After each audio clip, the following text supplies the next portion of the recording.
এক মা তার বাচ্চাকে একটা বিশ্বস্ত কুকুরের কাছে রেখে প্রতিদিন অফিসে যাইতো, যে কোনো রকম কাজকর্ম করতো। তো মানে একটা কুকুরের কাছে একটা দুধের বাচ্চাকে রেখে যাইতো 2-3 ঘন্টার জন্য বা 5-6 ঘন্টার জন্য। মানে কুকুরটা অনেক বিশ্বস্ত ছিল, কুকুরটা সবকিছু বুঝতো, বুঝছেন। তো একদিন সেই মহিলা কুকুরের কাছে বাচ্চাটাকে রেখে গেল। বিশ্বস্ত কুকুর, সেই কুকুরটাকে অনেক ভালোবাসে মহিলাটা, এবং সেই কুকুরটাও মহিলাটার মনের কথা বোঝে, মানে মহিলাটা যেটা চাচ্ছে সেটা কুকুরটা বুঝে।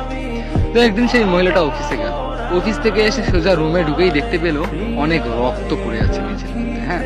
তো কুকুরটার মুখের মধ্যেও রক্ত লেগে আছে। তো বাচ্চাটা কিন্তু ছিল পাশের রুমে। মহিলাটার মাথায় এই ভাবনাটা ছিল না যে তার বাচ্চা এই ঘরে নেই, ওই ঘরে কুকুরটার সঙ্গে রেখে গিয়েছে, তাই না? তো মহিলাটা গেট খুলেই দেখতে পেল কুকুরটার মুখের মধ্যে রক্ত লেগে আছে, পুরো ঘরের জিনিসপাতি এলোমেলো হয়ে আছে, আর মেঝের মধ্যেও অনেকগুলো রক্ত পড়ে আছে।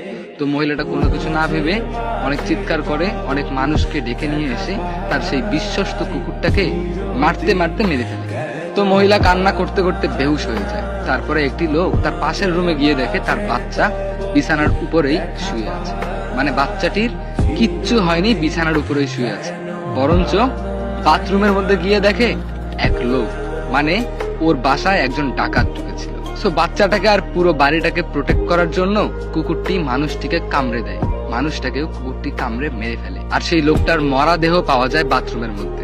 তখন মহিলা বাচ্চাটিকে দেখে অনেক খুশি হলো, আর মাথার মধ্যে হাত দিয়ে বলল, হায় হায়, এটা আমি কি করলাম? আমার সেই বিশ্বস্ত কুকুর তো আমার বাচ্চাটিকে কিচ্ছু করেনি, বরঞ্চ আরো প্রোটেক্ট করছে। তো এই গল্পটা দ্বারা কি বোঝা গেল জানেন? দেখুন, আপনি যাকে বিশ্বাস করেন, যার সঙ্গে আপনার অনেক ভালো সম্পর্ক, দেখবেন তার সঙ্গে ভুল বোঝাবুঝি হয় ঠিক থার্ড পার্সন ব্যক্তির জন্য। আসলে থার্ড পার্সন ব্যক্তিটা হচ্ছে ওই ডাকাত, তাই না? আমরা আমাদের বিশ্বস্ত মানুষকে ভুল বুঝে আমরা সম্পর্ক নষ্ট করে দিই, আমরা খারাপ ব্যবহার করি, আমরা সেই মানুষটাকে অনেক আঘাত দিয়ে ফেলি। আসলে আমাদের কোনো দোষই নেই, থার্ড পার্সন ব্যক্তির জন্য এরকম একটা ভুল বুঝাবুঝি সৃষ্টি হয়েছে, মিসআন্ডারস্ট্যান্ডিং এন্ড মিসকনসেপশন। তো ফলে কি হয় জানেন? সম্পর্ক ভেঙে যায়, বিশ্বাস নষ্ট হয়ে যায়। তো যেটা করবেন ভেবে চিন্তে করবেন। বিশ্বস্ত মানুষকে কিন্তু এত সহজে আঘাত করা যায় না, বিষয়টা একটু ভেবে দেখবেন। আর ভিডিওটি যদি বুঝে থাকেন তাহলে একটা শেয়ার